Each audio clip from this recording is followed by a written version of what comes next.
Hey everybody, welcome back to another video. Hope you guys have been enjoying the content on the channel as of late. Excuse me if I just seem a little bit out of it.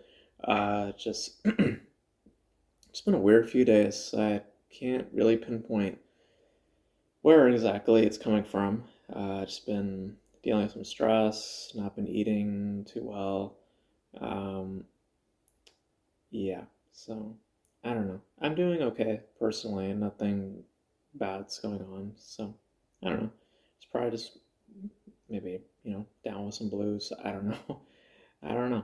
Who knows? But we're back with another video, and speaking of the blues, actually, kind of coinciding with that, um, let's talk about 2024 as it is right now, as we are coming off of Memorial Day weekend, and I guess the tone of Memorial Day weekend in film in 2024 can be summarized in this remark, basically just yeesh. Because yeah, Memorial Day weekend this past weekend was, for lack of a better word, bad. It was pretty bad. It was one of the worst weekends, or no, the worst weekend for Memorial Day in decades, tracking it all the way back to like 1993, I believe, with a Sylvester Stallone film that came out.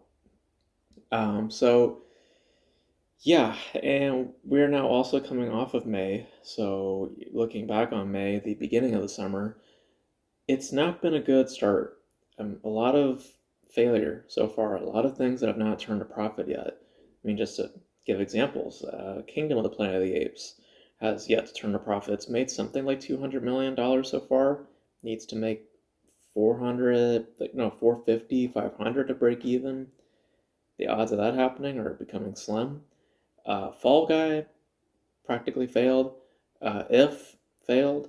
Uh, what else came out? Well, just this weekend, Furiosa just came out, and yeah, that just bombed real hard. Garfield movie not looking too great either. So there's a lot of failure going on right now, and of course, the question that's coming up again, as we've illustrated a lot on this channel, is about what has been happening. What's been going on with film? What's been going on with the theatrical experience? Why are people not showing up to the theater? And I feel like kind of addressing it again, but more in a more complete, video, because we've kind of discussed this in parts. We've discussed the origin point to that struggle, we've discussed this and that. So I figured just to kind of re-illustrate it again now that we're, having more proof to that claim come up. So, but it's really the struggle that we're in right now, or the struggle that Hollywood's in right now, and a lot of the continued failure that's happening can be summed up in three reasons, really. And the first one is just the most obvious. I mean, everybody knows it, or at least most people who are self-aware know it. And that's the awareness of streaming. That's the first point, is how aware, people are to streaming now. It is pretty much the dominant force um, in terms of the consumer's interest, because this wasn't the thing in 2019. Streaming was a whisper in 2019. There was Netflix, there was Hulu. I don't even know if Hulu was a thing, really. I don't even know. But Disney Plus was just on the horizon, but HBO Max was on the horizon as well. So there was barely anything. And then when 2020 happened, came in Disney Plus and HBO Max, but at that time, studios were trying to figure out how to release their films, because if they were to push them back any further, that would cause an increase in the production cost and then their budgets, to the point where it would be just unattainable heights. They wouldn't be able to turn a profit, be able to make up the cost, and be able to round out a success. So they had to find ways to release films. And in 2020, it was a lot of just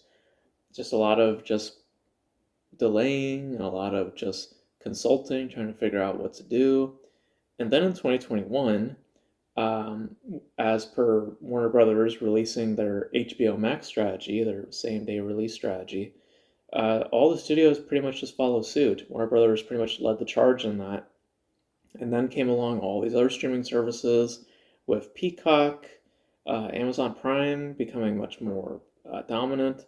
Uh, just all these things, Paramount Plus, all these streaming services just became it just exploded. And it had a lot to do with just what Warner Brothers did in forging that same day release strategy. And it incentivized a lot of the other studios to follow suit and to follow a similar book. And well, that did not work well at all. And even way back then when that happened, I said way back then that I thought that was a terrible idea. I didn't see how financially that would stack up. I didn't see the stability in that. And it didn't work clearly because Warner Brothers never went back to it. And trust me, if that plan did work for them, we would probably be in a very different boat in terms of just the consumption of film. I truly believe if like that whole HBO Max strategy had panned out for them and worked really, really well, we would be in a very different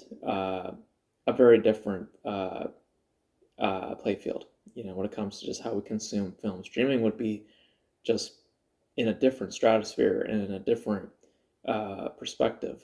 And the theatrical medium would probably also be in a different place as well. So, but but that was 2021. So then 2022, when everybody invested into doing the streaming idea and saw that, yeah, that's not profitable and we're losing a shit ton of money, they then tried to gear back to the theaters. So that's when everybody was also getting out of quarantine. And at that time, studios were trying to market the theatrical experience again, trying to get people back into the theater. And to some extent, they got some results. That's when Spider-Man came out, and some people started to gradually show back up to the theater, but not in big numbers. There were just, it was a few. Um, and a lot of that, as you'd come to find out, is mainly just because people were coming out of quarantine and they were just desperate to just do things. So going to the theater was just one of those things. So so that's what 2022 ended up being, was just a transition back to the theatrical experience and trying to get people back into the theater, trying uh, to to promote the value of the theatrical experience over the streaming deals that they have now established with their consumers, giving them the awareness that you can watch these films also online, and mind you, the theatrical window being cut in half, because originally we had a theatrical window of 90 days. It would just be unanimous. It would be a theatrical window for 90 days and then shipped off to streaming or on DVD, Blu-ray, which that's now being done with. So, but pretty much, if the old standards were to still exist, or the old ways would still exist, sorry, my throat's a little dry. We would have films given a 90-day window, and then after that 90-day window, they would then be shipped off to streaming or given to whatever streamer has struck a deal with that specific film. Um, if sometimes Netflix gets first dibs or other places do first, so you know. But now that all the studios basically have their own streaming platform, it just gets dumped into that specific, platform. So, but but that's what consumers know about now. They know that they can get films way earlier because now the theatrical window is 45 days. They cut that in half, as I believe I just mentioned. Um, so they get movies a hell of a lot earlier than when they usually would. They usually get films like maybe 4 or 5 months after a film is in theaters. Now, maybe like a month or two. It's insanely early. So, um, and now we go to 2023. And 2023 is where everything is now settled. There's no other looming factor that is bringing down the theatrical experience. There's no pandemic. We currently are still facing a pandemic, let's face it. But the quarantine aspect has now been dropped. So there's no longer that aspect to deal with. People are now can come to the theater. They're the protocols have been more, how should I say it, more, less strict, we'll say, and it's more considerate, so people now have, decisions they can do, either go with mask or not with mask. So it's not just, a certain kind of thing, Um, and what did we see in 2023? Well, as we've illustrated on this channel, we saw a lot of failure, and some success stories. It wasn't a completely messy year or a completely terrible year. There were some things that did well, obviously, like Barbie, Oppenheimer, Mario. There were a few things that did well, but when you compare those successes to the failures that were in 2023, it's very, very telling. And a lot of that stems from the the knowledge of streaming and just over time that awareness being built. Because remember, that whole strategy, that whole same day release strategy, that was introduced in 2021. We're in 2023 at this point, so there's been almost 2 years to that idea being fed to the consumer. So they've adopted that now. They know about that whole thing. So they're now just expecting that now from these studios. And the tragedy is that studios cannot backtrack from that. They're not going to go against the consumer interest. They have to cater to the consumer interest because that's ultimately how they get their money. So the consumers want to watch these films on streaming. So and studios obviously want to make money, the most money possible, and they see that that theatrical experience is superior compared to the streaming deals, or compared to the type of numbers they can get on streaming. So they have to play to both parties. So they have to use a 45-day window plan that they set themselves up to do. Nobody told them to cut that window in half, but they decided to do that. And they now have to use 45 days and then dump the thing on streaming and hope that they get more money from that.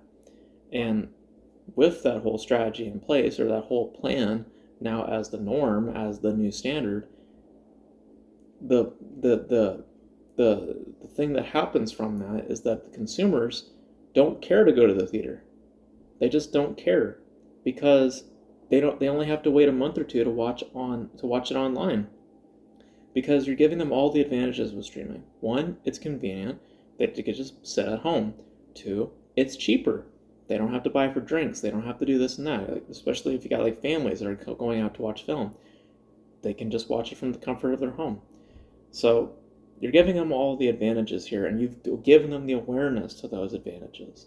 So that's the first real thing. That's really the main reason as to why Hollywood is suffering right now, is because of that building of awareness of streaming over the years and how it has impacted the theatrical experience, and how the studios betrayed the theatrical experience during the pandemic. I mean, they really had no choice in the matter. I mean, they made the choice that they had to make, but ultimately in doing so, they also betrayed the theatrical experience in abandoning it for a while. Because at that time, theaters were suffering. There was a period where I actually thought that theaters wouldn't reopen because of how much studios were relying upon streaming at the time during 2021. Like, there was serious conversations about maybe the theaters getting shut down. And then ultimately, that when that strategy was finally proven to be not viable, then we saw studios returning to theaters. But this is the results of that. This is the results of building up that strategy over time and then dropping it, but not like, you give people the better deal, and they're not gonna forget about it. And that's just what happened. People have not forgotten about it, and they are maintaining that. And now it's just how people think now. It's now just the majority. People usually just want to stay at home now. They want to just wait for these films to be online. Because generally, they know that it'll either be on one of those platforms, HBO Max, Disney Plus, whatever like that, and they already pay for the service. So they're paying like what, $6 to $12 to $15 a month. To them, they're basically watching it for free. Yes, they're paying the service, but as streaming goes, you're paying for the service. You're not paying for that specific film. It's not like you're going to Vudu and you're having to pay for that specific film. You're just paying for the service. So in turn, you're basically watching the film for free. So So that's how they see it. And that's how studios have pitched it to consumers. And they're not going to forget that because it's just a way better deal compared to going to the theater where you have to pay a premium price, you have to pay for concessions, you have to coordinate with all your friends or your parent or your friends or your family. It's a lot more involved than just sitting at home, getting a blanket, getting like a bucket of popcorn or whatever like that, and getting your family all nice and cozy together and just watching whatever. Like that's what was that's how things have been set up now. And that's how studios have laid it out. And they want you to forget about it. They desperately want you to forget about it. But they they can't do that. They know they can't. So they're just forced to maintain this 45-day window, or really just at this point just seeing how the film does in the first 2 weeks and either keep it there or just drop it. The Fall Guy has only been in theaters, guys, for like 3 weeks. It's still in theaters right now. But right now, you can go to Vudu and rent it. You can rent it for $20. So it's it's just how the studios have laid it out, and that's just how they've morphed the standard. The standard has been morphed and just evolved over the past 2 or 3 years, and now it is just how it is within film consumption. People just are totally content with just waiting for a film to pop up on streaming because they just know, well, it'll be there in a month or two. No biggie. It's not like before where, oh wow, that won't be there for a while, so why don't we just watch it now? It's just largely different in terms of just the landscape in film consumption. It's just wildly different compared to 2019 to compared to now. So that's the first reason. I mean, that's the main reason, but that's the first reason. The second reason is a lot more technical. Or two and three are just technical reasons. But second reason is, well, actually, it's a financial reason. Is budgets. Large budgets are being put on a lot of these films. A lot of these tentpoles are just having large budgets attached to them. I mean, look at all the films that just bombed or failed this month with Kingdom being over $100 million, If being over $100 million, The Fall Guy being over $100 million, Furiosa being over $100 million.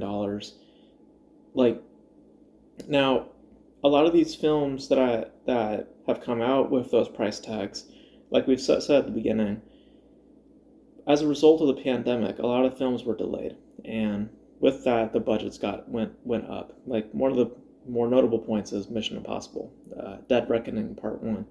That film, blew up in budget because it got delayed multiple times for, I think, like a good year or two. And that film ended up accumulating a larger budget than it ever anticipated. And because of that film did not end up performing well at the box office. They ended up taking a tax write-off or whatever for that film. But that's usually the case for a lot of these tentpoles, is that it's just because the films were intended to come out a few years prior, but because of the pandemic, they were pushed to this long. That being said, though, we are on the tail end of that, if you were to ask me. So I'm not gonna buy that as an excuse anymore. Because I have to believe that a lot of the films coming out right now, especially films like Furiosa, Planet of the Apes, these are films that were in development prior to or after the quarantine period, after all the restrictions were lifted. So you can't sit there and tell me that's because of the pandemic at that point. So I don't know if it has to do with material. I don't know if it has to do with promotion. I don't know if it has to do with just confidence, blind confidence, and from the studios, thinking that this movie's going to make a ton of money, and they're using that stupid philosophy of like, oh, well, if you put more, you make more. That whole dumb philosophy like thing. You spend more to make more. To get more sort of thing. It's just so stupid.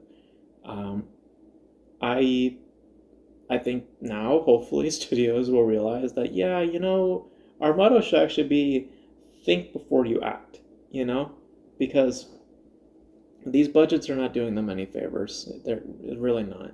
They need more healthier budgets. They need something that's like at this point just a solid 100 million or something along those lines. Nothing that balloons up to like 150, 160, 200 million. I mean, ask Gladiator 2 what its budget is.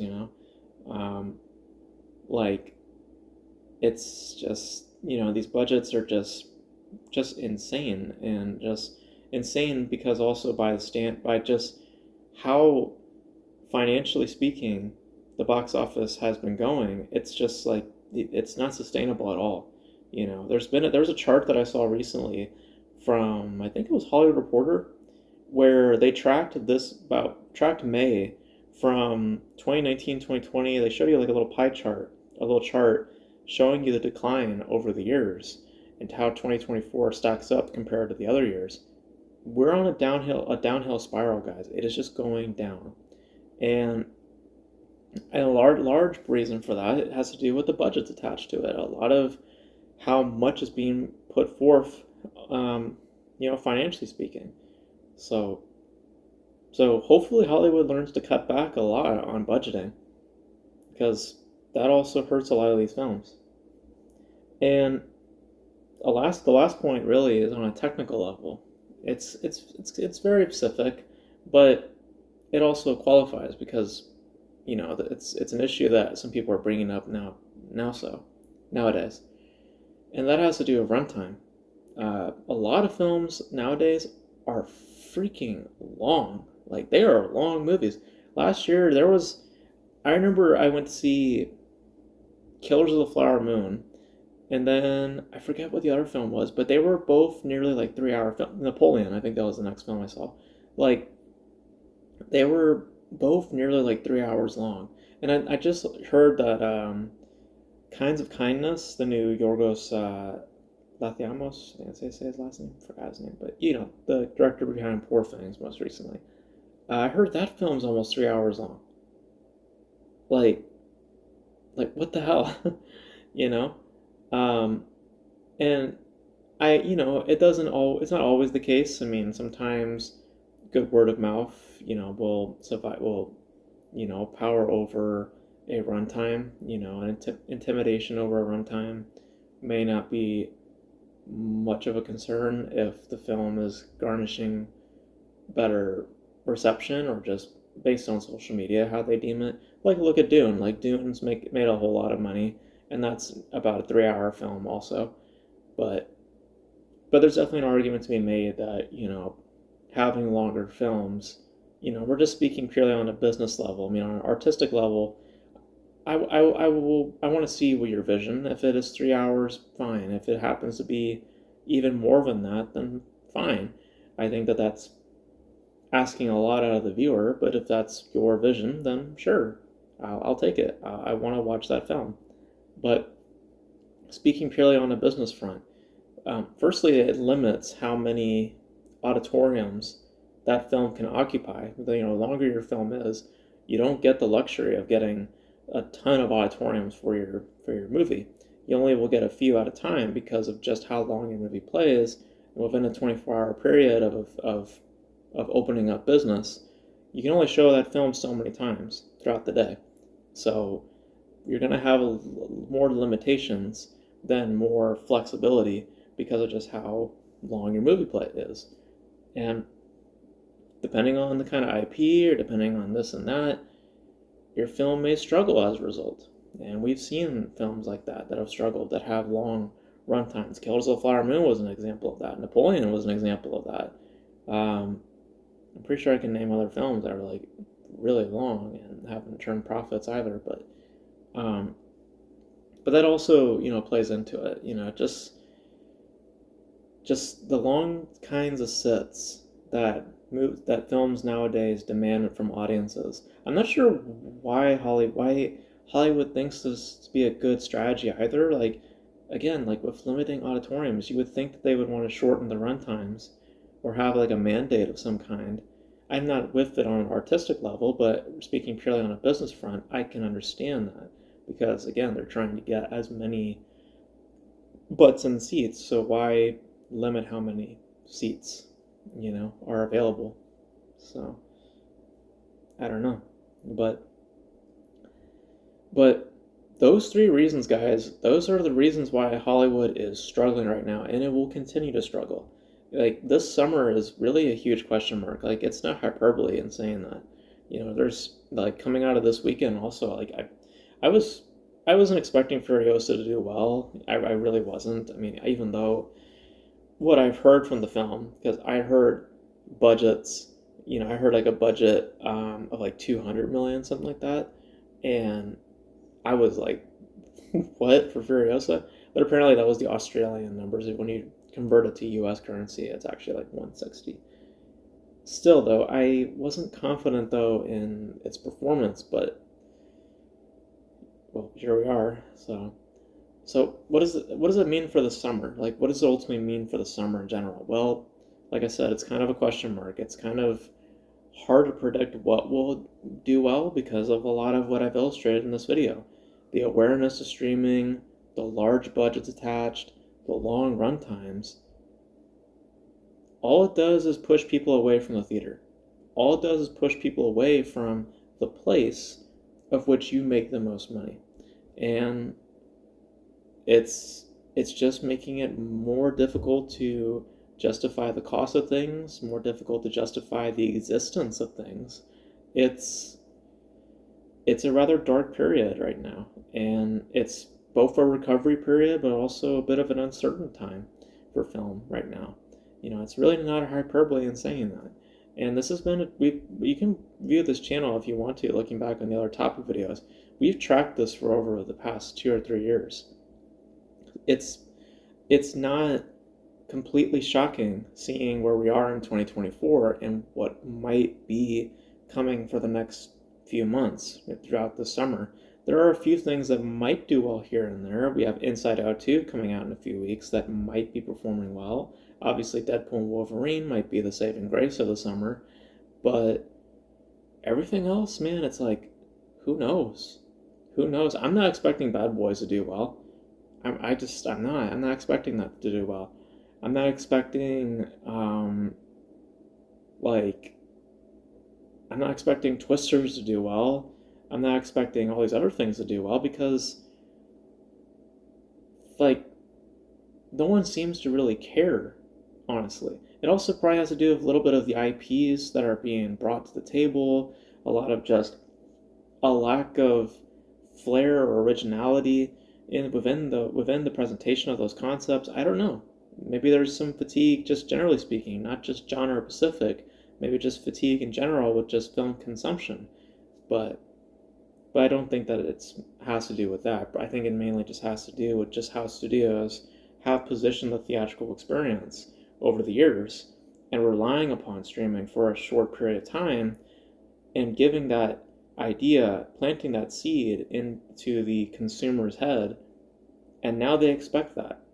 That's now the norm. They now expect that from these studios, from film.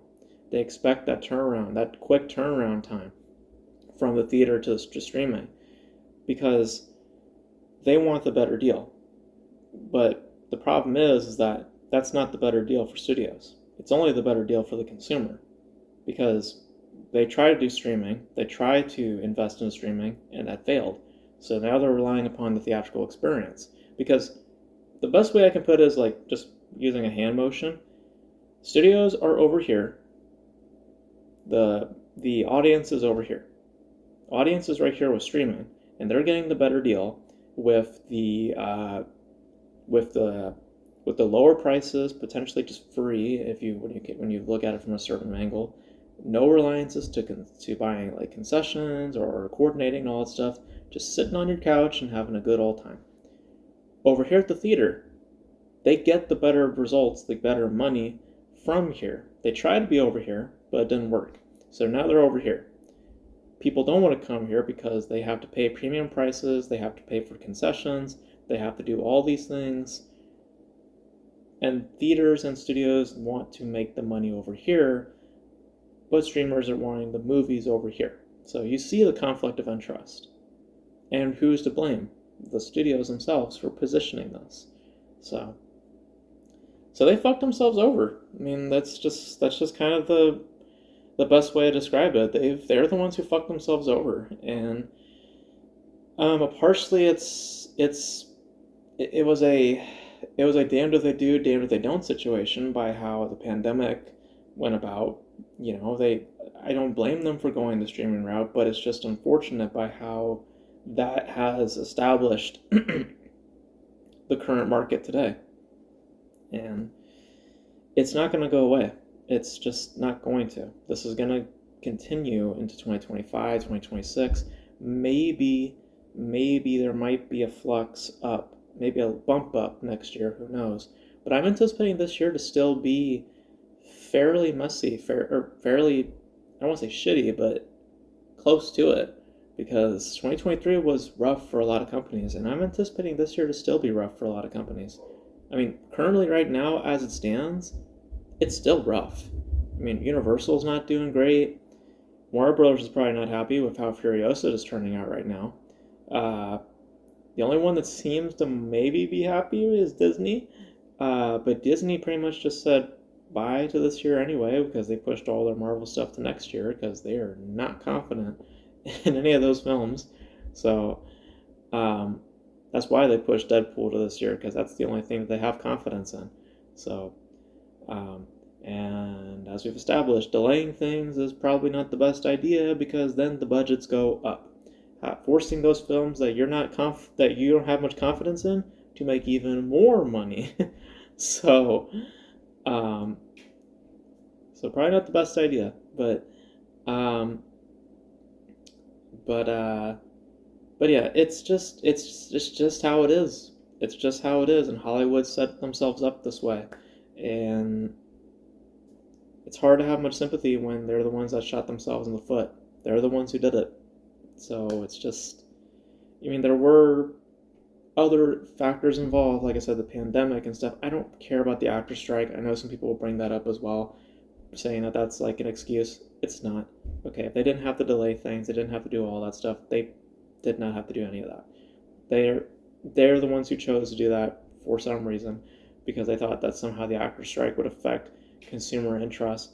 Nobody gave a shit about the actor strike, so that was just stupid. So that was just snap decisions, and well, you could see how that turned out for them. So, but yeah, I mean, it's just very unfortunate, and it's not gonna go away. It's this like I've said many times, this is just how they've set it up, and it's not gonna fade. It's not gonna die. It's just gonna grow, because ultimately the future is streaming, and we know that. Everybody who follows film and knows the industry well enough, they know that streaming was going to be the future anyway. It's just that the concern is that that future has now come way sooner, and studios are to blame for that. It's not just with the passage of time and just how people were transferring over to streaming, because let it be known, people were going to become aware to streaming regardless. The difference is that studios made it so known early that streaming is a thing and streaming has all these benefits. If studios just kept hush hush, they couldn't, because of just the pandemic. But if they could, then we would have a much different view of the theatrical experience, and people would maybe very faintly start talking about streaming and talking about the benefits. It might be like just like you'd have like maybe 3 or 4 years, 5 years maybe, until people start to really consider streaming and the benefits over there. But you would still have theatrical experience. Studios would still have a grip to the consumers' interests, but they don't. They let that go once they introduced the idea of streaming. So it is what it is, and you can't turn back. We're never going back to 2019. They so desperately want to go back to 2019, but we're never ever going back to 2019. We're not. This is the future. This is where things are going, and would say it's going to get better, but just by how things are set up, by just where everybody is, again, the audience is here, the studios are here, it's going to be very interesting. I'll just put it that way. I'm not going to say it's going to be bad. All I could say is that it's going to be very, very interesting coming the next few months this year and then the years to follow. So we'll see what happens. I'm predicting more disaster, but maybe I'll be wrong. Who knows?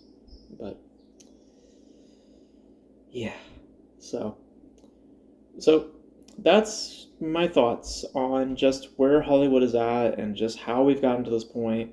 I know this is a long video, but it's just very, very interesting seeing how we've gotten to this point. And now with 2023, 2024, you're really seeing the effects. You're really seeing where the consumer interest is now. It's not in the theaters. It's with streaming. And no one is to fall for that but studios, Hollywood themselves. And they want you over here, but nah, man. We're here. We're sitting right here at home. We're not in the theater. We're at home. And yeah. You offered them a better deal and they took it. What did you expect them to do? So it wasn't the better deal for you, but it was the better deal for them. So yeah, so those are my thoughts. You guys let me know your thoughts on all this stuff, all the history, just how we've gotten to this point. What do you guys think? What do you think is creating all these flops lately, all these like just these numbers, it's crazy, mind you, that a film that costs like $100+ million, that a $50 million opening, or in the case of Furiosa, something like a $30 million opening, is disappointing or underwhelming, or in some regards of other films, depending on budgets, is fine. Like, that should illustrate the kind of standard that we have laid out. It's like, hey, we got 50 million, but the film cost us $200 million. Like,